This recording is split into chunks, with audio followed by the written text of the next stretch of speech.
তোমাদের সামনে আজকে একটা খুবই গুরুত্বপূর্ণ কথা বলতে আসলাম। তোমরা প্লিজ আমার এই কথাগুলো একটু মনোযোগ সহকারে শুনবে। আর আমার এই ভিডিওটি যে যেখান থেকে দেখছো সবাই একটু শেয়ার করে দিও। আমরা তো মানুষ, বলো, মানুষের বিপদে আমরা অবশ্যই পাশে থাকতে চাই, যেমন আমার বিপদের সময় তোমরা পাশে ছিলে। তো একটা দাদাভাই আমাকে কমেন্ট করে কাঁদো কাঁদো অবস্থায় বলেছিল, সেই কথাটা তোমাদের সঙ্গে বলতে আসলাম। দাদাভাই খুব বিপদে পড়েছে, খুবই বিপদে পড়েছে আর কি। দাদাভাইয়ের পাসপোর্ট থেকে শুরু করে যাবতীয় ডকুমেন্টসগুলো দাদাভাইয়ের হারিয়ে গেছে বনগাঁতে। বনগাঁ ডিআইবি কোর্ট থেকে হারিয়ে গেছে। তোমরা যদি কেউ এই পাসপোর্টটা পেয়ে থাকো, তোমরা অবশ্যই এই নম্বরে যোগাযোগ করবে। আমি তোমাদের নম্বর সমস্ত কিছুই দিয়ে দেবো।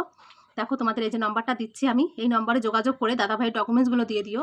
এই ডকুমেন্টসগুলো একটা মানুষের যে কতটা প্রয়োজন বাঁচতে গেলে, তো তোমরা যদি কেউ পেয়ে থাকো অবশ্যই এই নম্বরে যোগাযোগ করে তার ডকুমেন্টসগুলো ফিরিয়ে দিও। আর এই দাদাভাইটা মানে থানায়ও গেছিলো, থানায়ও তারা গুরুত্ব দেয়নি, যাই হোক কোনো কারণে। তো আমার কাছে কাঁদো কাঁদো অবস্থায় বলছে, বোন তুমি একটা ব্যবস্থা করো, ফেসবুকের মাধ্যমে সবাইকে একটু জানিয়ে দাও যাতে আমার এই ডকুমেন্টসগুলো আমি পেয়ে যাই। তো সেজন্যই আর কি খুব কষ্ট হচ্ছিল আমার কমেন্টটা পড়ে। তোমরা দেখো যে কি কমেন্ট আমাকে লিখেছে। তো আমি এই ভিডিওটি তোমাদের মাঝেই তুলে ধরলাম। তোমরা যদি কেউ এই ডকুমেন্টসগুলো পেয়ে থাকো, তো এই নম্বরে যোগাযোগ করে দাদাভাইকে সবাই একটু সাহায্য করো। তো এটাই তোমাদের কাছে বলার ছিল। তোমরা যদি কখনো পেয়ে থাকো এটা, তো সবাই একটু জানিও। বনগাঁর বাসিন্দা আমরা তো মানুষ, মানুষের হিসাবে একটু কাজ করতে চাই, বলো। আর আমাকে যেহেতু সবাই ভালোবাসে, সবার বিপদে আপদে আমিও পাশে থাকতে চাই, এটাই আমার কথা। তো এটাই তোমাদের কাছে বলতে আসলাম। তোমরা আমার এই ভিডিওটি সবাই একটু শেয়ার করে দিও। আর দাদাভাইয়ের ডকুমেন্টসগুলো পেয়ে গেলে তাহলে আর কোনো চিন্তা নেই, দাদাভাই একটু ভালোভাবে থাকতে পারবে, মনটা একটু হালকা হবে আর কি।